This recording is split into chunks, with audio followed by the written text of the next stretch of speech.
আমি চীনে থাকি, এখানে হালাল মাংস পাওয়া যায় না, যা পাওয়া যায় তা মেশিনের মাধ্যমে মারা হয়। এই পরিস্থিতিতে আমার কি করা উচিত? অস্বাস্থ্যকর যেসব খাবার শরীরের ব্যাপক ক্ষতি করে, যেমন কোল্ড ড্রিঙ্কস, ফাস্টফুড, চিনি জাতীয় খাবার, এগুলো খাওয়া ইসলামের দৃষ্টিতে কেমন? ইউরোপে ফুড ডেলিভারির জব হালাল কিনা? ব্যবসার ক্ষেত্রে মজুতকৃত পণ্য হতে কিছু অংশ অথবা সম্পূর্ণ অংশ বিক্রি না করে কিছুদিন পরে মূল্যবৃদ্ধি পেলে অধিক লাভে বিক্রি করার জন্য রেখে দেওয়া জায়েজ আছে কিনা? আমি চীনে থাকি, এখানে হালাল মাংস পাওয়া যায় না, যা পাওয়া যায় তা মেশিনের মাধ্যমে মারা হয়। এই পরিস্থিতিতে আমার কি করা উচিত? বা জাবিদ হাসান, চায়না যারা সফরে যান, আমাদের আরো অন্যান্য অনেক ভাই ব্রাদার আছেন, তাদেরও অভিজ্ঞতা একই রকম, যে চায়নায় হালাল খাবার পাওয়া খুবই কঠিন, খুবই ডিফিকাল্ট।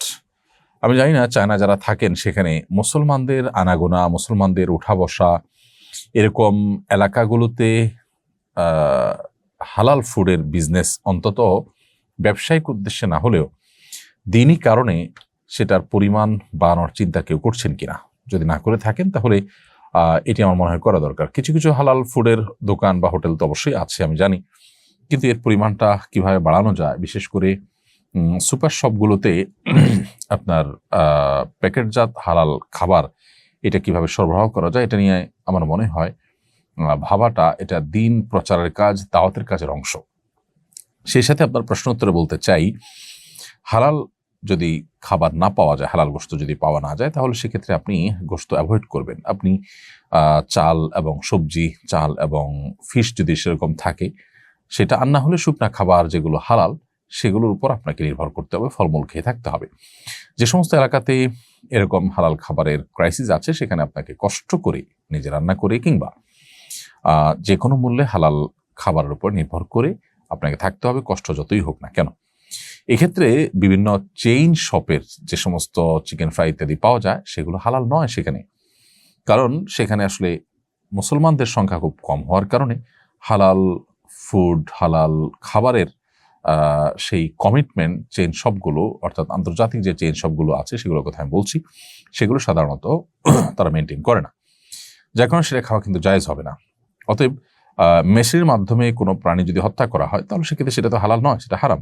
অতএব সেই প্রাণী গোশত আপনি খেতে পারেন না। এজন্য কিছুটা কষ্ট হলেও চায়না যারা সফর করছেন বা এই জাতীয় আরো অন্যান্য জায়গায় যারা আছেন, তারা হালাল ফুড না পেলে, হালাল গোশত না পেলে, তারা প্রয়োজনে শুকনা খাবার অথবা হালাল ব্রেড, তারপরে বিভিন্ন রকম ভেজিটেবল ইত্যাদি খেয়ে, ফলমূল খেয়ে তাদেরকে সময় কাটাতে হবে, আল্লাহর জন্য স্যাক্রিফাইস করতে হবে। অস্বাস্থ্যকর যেসব খাবার শরীরের ব্যাপক ক্ষতি করে, যেমন কোল্ড ড্রিঙ্কস, ফাস্টফুড, চিনি জাতীয় খাবার, এগুলো খাওয়া ইসলামের দৃষ্টিতে কেমন? কিছু খাবার আছে যেগুলোর প্রত্যক্ষ এবং সরাসরি ক্ষতির মুখোমুখি হই আমরা, সেসব খাবার খাওয়া মাকরুহ বলেছেন উলামা ইকরাম। আর যেগুলো আল্লাহ তাআলা হারাম করেছেন, পরিষ্কার নিষেধ রয়েছে কোরআনে, সেগুলো তো ভিন্ন কথা।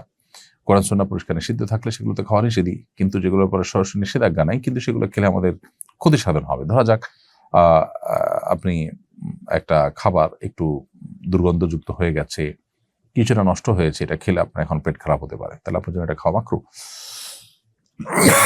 একান্ত নিরুপায় না হলে আপনি সে খাবার খাবেন না। তো এভাবে যে সমস্ত খাবার আপনাদেরকে ক্ষতি করবে সে সমস্ত খাবার খাওয়া আমাদের জন্য নিষিদ্ধ।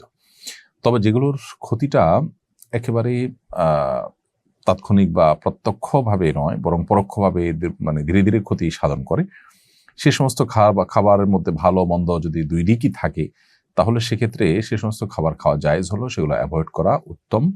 কারণ আমাদেরকে শারীরিকভাবে সুস্থ থাকার জন্য যথেষ্ট সচেতন থাকতে ইসলাম নির্দেশ করেছে। নবী সাল্লাল্লাহু আলাইহি ওয়াসাল্লাম বলেছেন, আল মুমিনুল কবিয়্যু আহাব্বু ইলাল্লাহি মিনাল মুমিনিদ দাঈফ, যে ইমানদার শক্তিশালী সেই ইমানদার দুর্বল ইমানদারের চেয়ে আল্লাহর কাছে বেশি প্রিয়। তার মানে যদি কেউ তার অলসতা, অবহেলা, তার লাইফস্টাইলের ত্রুটির কারণে দুর্বল হয়, তার কাছ থেকেও তার চাইতে আল্লাহর কাছে বেশি প্রিয় হলো যারা এইভাবে কোনো দুর্বলতার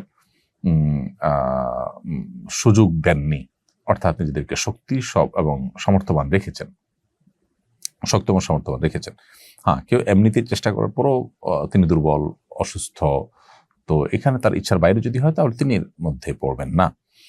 ইউরোপে ফুড ডেলিভারির জব হালাল কিনা?